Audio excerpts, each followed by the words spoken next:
On May 17, 2025, a devastating explosion rocked Palm Springs, California, one that shook more than just buildings.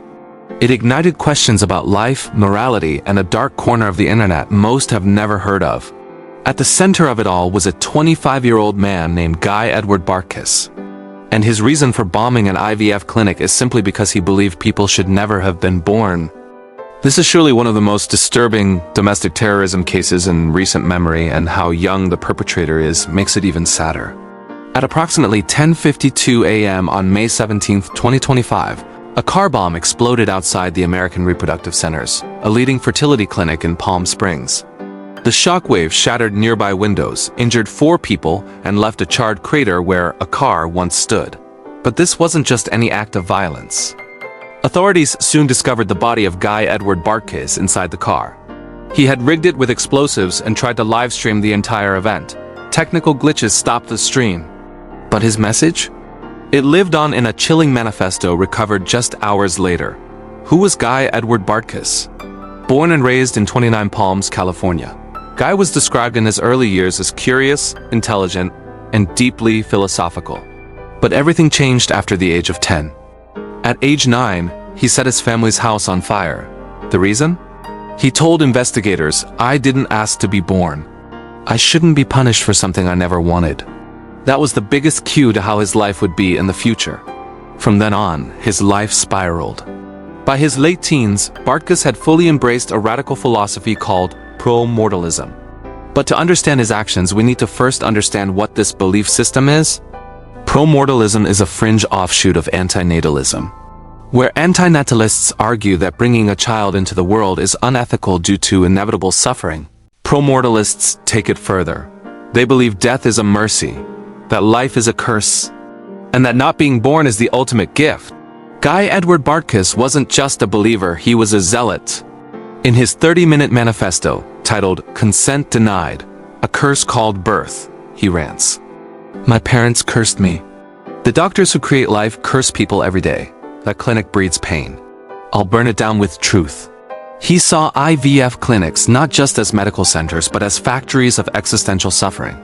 He believed embryos, despite lacking consciousness, were victims, being forced into a life they never asked for. Using anonymous forums, Bartkus connected with a small but vocal community of radical thinkers who praised non-existence. His posts became increasingly violent, calling IVF clinics death chambers in disguise and warning that conception is genocide in disguise. Investigators believe Bartkus spent 6 months planning the attack. He meticulously studied the American Reproductive Centers, its security patterns, peak hours, and building layout. His online purchase history showed chemical components for homemade explosives.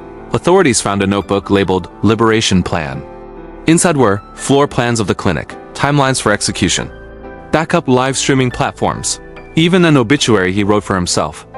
His car, a beat-up silver sedan, was transformed into a mobile bomb. He wired a camera to the dashboard and intended to live stream the detonation on an obscure peer-to-peer streaming site.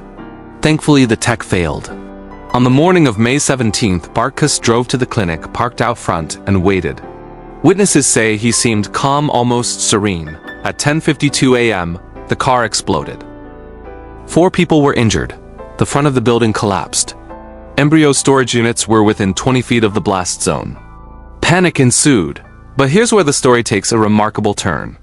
Palm Springs Deputy Fire Chief Greg Lyle and FBI Special Agent Chris Melzer rushed into the burning facility. Amid thick smoke, structural collapse, and the risk of secondary explosions, they reached the cryogenic storage room. Miraculously, the tanks holding over 100 embryos were intact. Thanks to their swift action, not a single embryo was lost. The FBI immediately launched a full-scale investigation, ruling the act as domestic terrorism. They identified Bartkus using dental records. His apartment was a shrine to his ideology, walls covered in handwritten quotes, diagrams of philosophical concepts, and footage of IVF clinics. Authorities also uncovered digital evidence, over 400 pages of online postings under aliases, like N-Creator and Life is Torture 93. His father, estranged for over a decade, told reporters. He was angry from the beginning. Said, "We brought him into a world of pain. I never thought he'd go this far." This attack raises difficult but important questions. How do fringe ideologies take root and turn deadly? What role does the internet play in radicalizing isolated individuals? Are we prepared for a world where any belief, no matter how obscure, can become a violent crusade? Bartkus's case is unique, but it isn't unprecedented. We've seen eco-terrorists, incel-driven violence, anti-vax extremism. Now, we must confront philosophical extremism, where abstract beliefs are weaponized into real-world harm. In the end, Guy Edward Bartkus didn't just try to destroy a building. He tried to send a message that life itself is the enemy. But the resilience of the victims, the bravery of the first responders, and the survival of 100 embryos prove something deeper. That life, even when challenged, always finds a way to endure. If you found this story shocking, disturbing, or eye-opening, like, share, and subscribe for more deep dives into the darkest corners of the human mind.